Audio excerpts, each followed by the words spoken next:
Flashback. আসসালামু আলাইকুম সবাইকে। তো আশা করি সবাই খুব ভালো আছেন, আমিও ভালো আছি। আর আমি একটা কথা ফার্স্টে বলে রাখবো, সেটা হচ্ছে আপনারা সবাই আমার ফেসবুক পেজটি ফলো করবেন, মানে ফলো দিবেন। আর ভিডিওগুলো ভালো লাগলে অবশ্যই লাইক কমেন্ট অ্যান্ড শেয়ার করে দিবেন, ঠিক আছে? আমি আজকে চলে এসেছি হচ্ছে ভুট্টা খেতে, আর ভুট্টা ক্ষেতটা আমি আপনাদেরকে আজকে ঘুরে ঘুরে দেখাবো। তো আমার সাথে আপনারাও চলুন। এই যে ফার্স্টে আমি ভুট্টা ক্ষেতের ভিতরের দিক যাইতেছিলাম, মাথায় হচ্ছে দিয়ে নিয়েছি, ক্যাপ দিয়ে নিয়েছি, কারণ প্রচুর পরিমাণে গরম ছিল। আর ভুট্টা খেতে ঢোকার সাথে সাথেই দেখি হচ্ছে এইখানে কতগুলো ভুট্টা ছিল। তো আইসায় আমি ফার্স্টে ভুট্টাগুলো হাতে নিয়ে আপনাদেরকে দেখাইতেছিলাম যে দেখেন ভুট্টাগুলো হচ্ছে শুকাই গেছে, তার জন্য তারা পারতেছিল গাছ থেকে ভুট্টাগুলো। আর ভুট্টাগুলো দেখা শেষ করে এখন আমি সামনের দিকে আগাইতেছিলাম যে ওই দিকেও দেখি ভুট্টা গাছের ভুট্টাগুলো কেমন হয়েছে। তো এই গাছে আসার পর আমি এই ভুট্টাটা ছিলতে নিয়েছিলাম, বাট ওইখানে আমি ভয় পাইছিলাম, মানে খুব ময়লা আর পোকা ছিল। পরে আবার অন্য গাছে চলে গেছি, ভাবলাম যে এই গাছের ভুট্টাগুলো হচ্ছে ছিঁড়ে ছিঁড়ে দেখি। দেন আমি একটা ভুট্টা হচ্ছে খুলতেছিলাম যে দেখি ভিতরের অবস্থা কীরকম। প্রত্যেকটা ভুট্টার আর কি উপরে কেমন যেন মানে নষ্ট থাকে আর ভিতরে অনেক সুন্দর থাকে, মানে এটা হচ্ছে ভুট্টা হওয়ার সময়ই মনে হয় এরকম হয়। ভুট্টা গাছগুলো দেখতে অনেক ভালো লাগে, আর নরম অবস্থায় এগুলো খাইতেও খুবই মজা লাগে। আর এগুলো হচ্ছে শুকাই ফেলছে তারা এগুলো বিক্রি করার জন্য। আর নরমগুলোও আর কি নরম অবস্থায় যেগুলো ছিল ওগুলোও বিক্রি করে ফেলছে, এখন এগুলো শুকাই আর কি নিতেছে তারা, ব্যাগে করে করে নিয়ে নিয়ে বিক্রি করে দেয়। তো এই যে আমি অনেক কষ্ট করে একটা ভুট্টা আর কি ছিলতে পারছি, প্রচুর পরিমাণে শক্ত ছিল। তারপরে অনেক কষ্ট করে হচ্ছে আমি ভুট্টাগুলো ছিলছি। এই যে দেখেন ভুট্টা ছিলা শেষ করে ফেলছি, একটা ছিলছি, বাট এগুলোর উপরে একটু নষ্ট থাকে, তাই আমার একটু মানে ভাবতেছিলাম যে পোকা টোকা আছে নাকি, একটু ভয় পাইতেছিলাম। পরে এই যে আমি ভুট্টা দিয়ে দেই, ওই ভুট্টা রেখে আমি সামনের দিকে আগাইতেছিলাম, দেখতেছিলাম যে গাছে আর কয়টা ভুট্টা আছে। প্রত্যেকটা গাছেই ভুট্টা আছে, মানে তারা হচ্ছে কামড়া দিয়ে হচ্ছে ভুট্টাগুলো আর কি ছিলতেছিল, আর ওগুলো হচ্ছে বিক্রি করার জন্য ওরা ওই দিক দিয়ে ছিলতেছিল। এই পাশে কেউই নাই, এজন্য আমি ভুট্টাগুলো দেখতেছিলাম, ভিডিও করতেছিলাম, আর ভাবতেছিলাম যে হচ্ছে একটা দুটো যদি নেওয়া যায়। মানে কি ভিডিওর জন্য আমি হচ্ছে দুইটা ভুট্টা আর কি তাদেরকে না বইলাই ব্যাগের ভিতরে নিয়ে ফেলি। আমি বললেন না কিছু বলবে না, তারা আমাদের তো নিজেদেরই লোক। এখন আমি বলতেছিলাম যে না বইলা নিব, বলে যে না বইলেই নাও, সমস্যা নাই, আমি দরকার প্রয়োজনে পরে বলবো। পরে বললাম যে তাহলে ধরেন এই দুটো হচ্ছে ব্যাগের ভিতরে ঢুকান। এখন নেওয়া শেষ করে আমি নিজে নিজে হাসতে হাসতে শেষ হয়ে গেছি।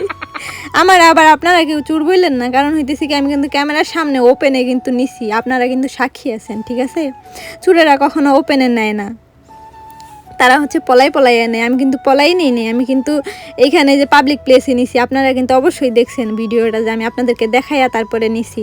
তারপরে এই যে এইদিকে এসে ভুট্টাগুলো দেখতেছিলাম, দেখা টাকা শেষ করে এখন চলে যেতে নিছি।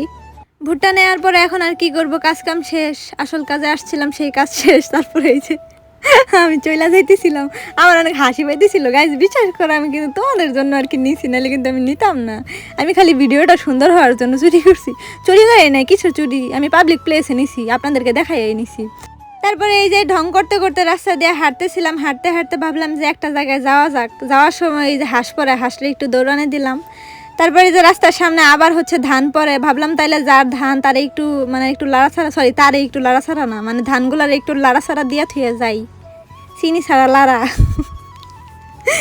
তারপরে ওই যে মহিলাটা অনেক হাসতেছিল, সে আমাদের পরিচিত একজন লোক, সে হাসতেছিল। তারে বলতেছিলাম এত সুন্দর করে লাইটা দিছি, এখন আমার একটু শরবত খাওয়ান। তারপরে এই যে দেখেন চলে আসলাম আরেক জায়গায়। এখানে তো আমার উদ্দেশ্য ছিল হচ্ছে আমি লিচু খাবো, বাট আগের বার এসে দেখে গেছিলাম প্রচুর লিচু, এবার এসে দেখি লিচু কম। একটা জিনিস খুবই ভাল লাগে, লিচু গাছ আছে, লিচু আছে, কিন্তু বাড়িতে মানুষ নাই। এই জিনিসটা আমার যে এত ভাল লাগে, মানে কি বলবো।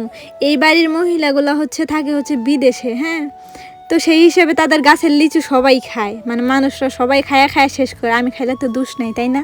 তাই আমি অনেক কষ্ট করে আসছি, আইসা ভাবলাম যে তাহলে আমি একটু খাই। সব লিচু দেখি নিয়ে গেছে, এই সাইডে দেখি জাল দেওয়া হচ্ছে, লিচু বাইদা ফেলছে। পরে আমি কি করছি, জালগুলা ছিঁড়া ছিঁড়া লিচুগুলো আর কি আমার ব্যাগে নিতেছিলাম। আমার ব্যাগটা মানে অনেক কাজে লাগছে, ব্যাগটা নিয়ে আইসা মিথিলারে বলতেছিলাম যে তুই খালি আন্টির সাথে সাথে থাক, আমি খালি নিতেছি, তুই খালি ব্যাগটা পেছন দিকে ব্যাগটা দিয়ে তুই সামনের দিকে ঘুরা থাক, আমি একটু লিচুগুলো একটু নিয়ে নেই।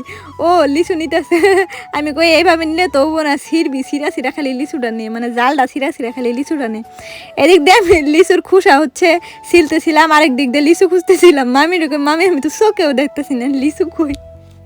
আমার সাথে আমার মামিও যোগ দিছিল, কিন্তু ওই ভিডিওটা আমি মানে ওই আর কি ওই ভিডিওটুকু আর কি আমি দেই না এই জায়গায়, কারণ ওই যে দেখেন আমার মামি আমার পায়রা পায়রা দিতেছিল।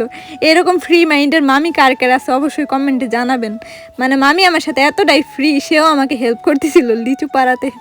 পরে ব্যাগের মধ্যে আমি হচ্ছে 10-12টা লিচু আর কি নেই, 10-12টার বেশি নিছি মনে হয়, 20টার মতো লিচু নিছি। লিচু নিতে নিতে এক পর্যায়ে আমি অস্থির হয়ে গেছি গরমে। ওই যে দেখেন লিচু নিতে পারতেছিলাম না, দেখা জাল ছিঁড়া ছিঁড়া লিচু নিতেছিলাম। আমি খালি ভাবতেছি পরবর্তীতে মানে যে এই জালটা দিছে সে যদি আইসা দেখে যে এই জালের এই অবস্থা, তাহলে খুবই খারাপ হয়ে যাবো। পরে আমি মিথিলারে বলতেছিলাম যে মিথিলা তুই কিন্তু আগে লিচু খাইস না, কারণ কিন্তু ধরা খাইয়া যাবো, তুই খাইলে মানুষ বুঝা যাবো, আর আমি একটা দুইটা হাতে নিয়ে খাইলে কেউ কিছু বুঝতো না। পরে এই যে খাইতে খাইতে লিচু গাছের দিকে তাকাইতে তাকাইতে আমি হাঁটতেছিলাম, সামনে যে একটা গর্ত আছে ওইটা আমি দেখি নাই। যাই হোক, আমাদের ভিডিওটা কেমন লাগছে অবশ্যই আপনারা কমেন্টে জানাবেন।